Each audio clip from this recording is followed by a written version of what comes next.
Hello there, this is Lego Dynasty, and today I'm bringing you guys my review of the LEGO Star Wars Ambush on Mandalore Battle Pack. It is set number 75373, comes with 109 pieces, and is rated ages 6 and up. Now this set retails in the United States for $19.99 and in Canada for $24.99. Now without further ado, let's kick off this review, starting with the box. Taking a look at the box, you have the, Mandalorians facing off against the Imperial Commandos on Mandalore as they fight to retake their home that has a secret Imperial base that is basically pillaging the best star of the planet.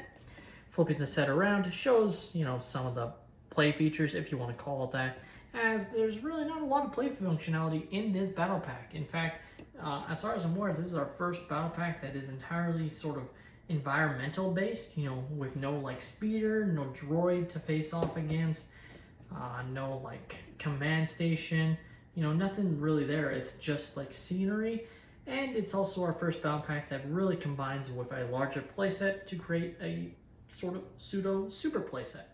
Here we have the manual with the rendered image that, again, I just don't think look that good. Even though they don't take away anything from building experience, I just don't think it inspires a product that is premium.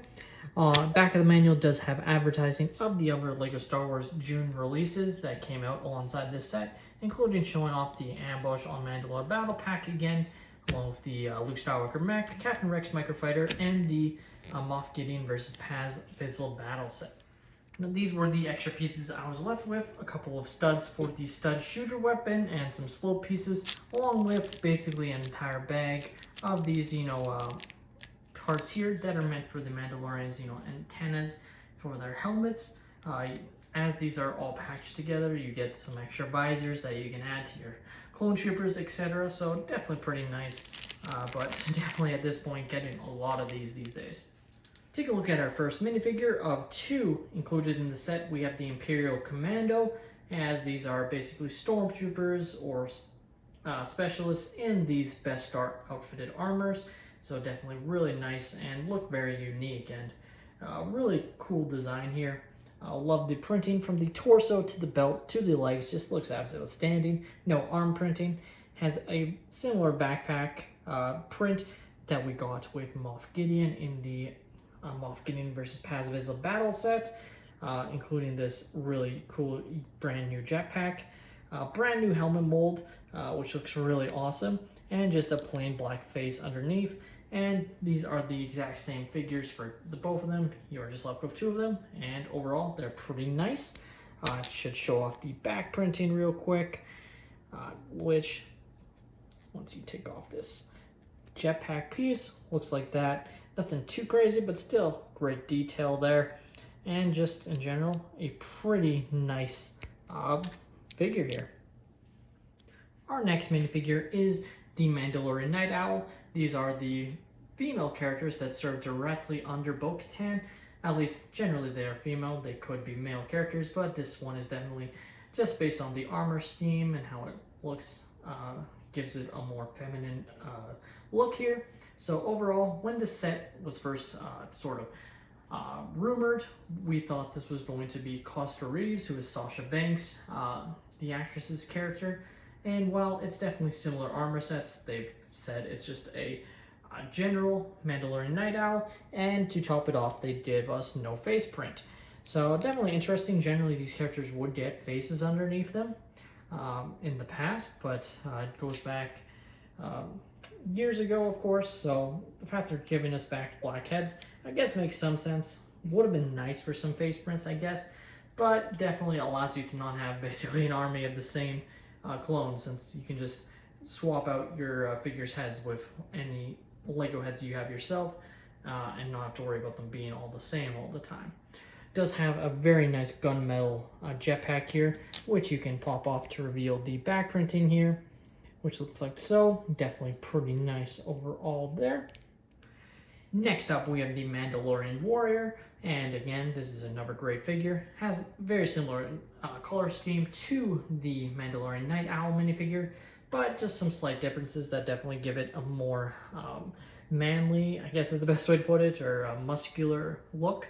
And maybe it's just the helmet, the shape Like if you look at them side by side, you just see it. It just the Night Owl is just slimmer. It just looks smaller, and then even the chest piece there looks a little bit more curved compared to this one being a little bit more buff. So minor differences there, but still pretty nice. Again, going to only have a black head underneath and also a gunmetal jetpack that when you take off reveals very similar printing to what we got with the Mandalorian Night Owl. Maybe some slight differences, but nothing extraordinarily different there. Now the next mini build that is included is a nice little stud shooter cannon here that can be used by either side.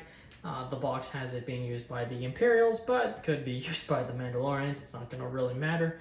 Of course, it's a stud shooter, so to fire, you just push on the back there, and it shoots out. And generally, you'll lose your studs even if you try not to. That's why they give you extras. So overall, fun little build that they had included there. You're also given this really kind of unique little build crate here that has a couple of thermal detonators. Technically, you're only supposed to give one, but the other one is an extra piece. And when you get 2 of these thermal detonators to put in these crates, I just think it makes sense to put both in there as they both fit. So definitely pretty nice there to have that included. Now taking a look at the build, and you'll notice it's quite lackluster overall. Like on one hand, I'm glad we didn't just get our 150th version of a speeder that might not have even appeared in the show that we've gotten so many times over the years with the Clone Trooper Battle Packs, Rebel Trooper Battle Packs, etc. Like, so I'm happy about that. But still, this, like, on its own, it's boring. Like it's just an amalgamation of rocks that, you know, some space for you to place your figures on, which is pretty nice. And then you also have this space here that you can sort of reenact them flying, which is pretty cool, I have to say, and it's definitely fun there, and they definitely work doing that, and it's good, but it's just once you have all the figures on, you just look at it and it's just like, that's it. Like that's literally all the build is, and it's just, I don't know, it just leaves you yearning for more. Flipping the set around, you have this weapon rack with this Lego rifle here, so that's nice, but that's, again, I just come back to, that's it. Now, of course, that's not the main functionality you have, as you are meant to attach it to the larger Moff Gideon Moff Gideon vs. Paz Vizsla battle set, which I happen to have right here. So don't get me wrong, it's nice to have that feature and very easy to attach these sets, as there is just this clip here that you attach right here, just like so, and it is locked in there and looks pretty nice side by side. You also have on this other side this clip right here, and there's a clip down here, so you can also attach it this way. So you have some nice playability there, and technically you could just keep this going for basically ever, as there is clips again on both sides, and if you get more of these battle packs, they're going to have the same clips, so you can keep attaching them. Or even if you didn't get the Moff Gideon vs. Paz Vizsla battle set, you could just attach a bunch of these battle packs together. And while generally most people look at battle packs as army builders, I still wish there was a little bit more to this build. I don't know what they could have done. Maybe having it be like a smaller version of the Mandalorian Beskar machine that we see in the show, or just something that looked a little bit more like a part of the Imperial base itself rather than the rocky outskirts of it, might have made it a little bit more appealing. But on its own, it's just kind of boring. And while the minifigures included are pretty good, really to me, I only feel like these Mandalorian, or keep calling Mandalorian, these Imperial Super Commandos, or just Imperial Commandos, is what you're going to army build, because in the end, all the Mandalorian armor is meant to be sort of unique at this point, and so you're going to end up with a lot of the same sort of parts here that wouldn't necessarily be the most accurate if you're going to really care about that. So that's something to keep in mind. Of course, getting a bunch of these Mandalorians isn't the end of the world, and they're still pretty cool, and you could always sell them, as you'll probably get at least 25% of your money back selling these figures online, especially after the set retires, while you keep all the Imperial Super Commandos that are more likely to be, you know, more desired long term. But still, just on its own, I think this build is just, it just leaves you yearning for something a little bit more, especially with this only being 95 pieces. Like, or no, sorry, especially with this set only being 109 pieces. You know, in the past, we've seen battle pack builds be as much as 160 to 190 at this, you know, this size. So I feel like they could have added a little bit more detail in rocky formations, and maybe that would have been a bit better. Maybe some sort of computer panels, etc. Just something different that would have just made it not necessarily even bigger, but might have just made it appear better than it is. Is what I'm suggesting, because on its own, I think this set isn't that great, but when you combine it with other sets, I think it then starts to look pretty cool. But it comes down to your mindset. Do you want to have just one of these, or do you actually want an army build? Most people do want army builded battle packs, but not everyone does. And the fact that you're sort of being more encouraged to buy multiple of these sets, as LEGO is trying to capitalize on that trend of, you know, people buying multiples of sets to make them larger, either through, you know, rebickable instructions or just, you know, my own creations themselves.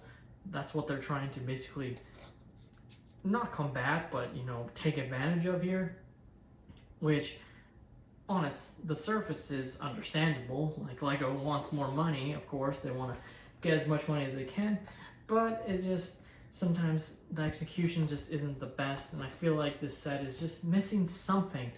Obviously, these sets don't come with a 5th minifigure, so you can't ask for that, though that would be awesome.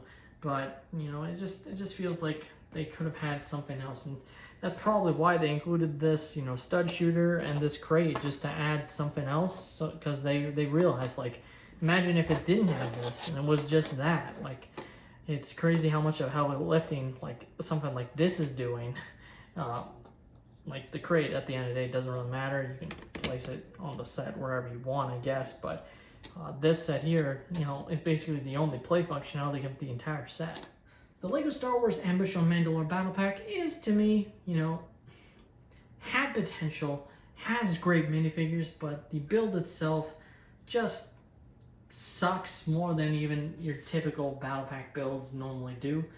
And when it's combined with other battle pack builds or the larger playset of the Moff Gideon vs. Paz Vizsla battle set, definitely enhances the set, but I feel like it should be good enough to stand on its own, and I just don't think this set does that. Great figures, bad build, that's what you're left with. With that being said, that's all my opinion. Let me know your thoughts on this battle pack in the comments down below. Please leave a like and subscribe if you have enjoyed, and have a great day, everyone.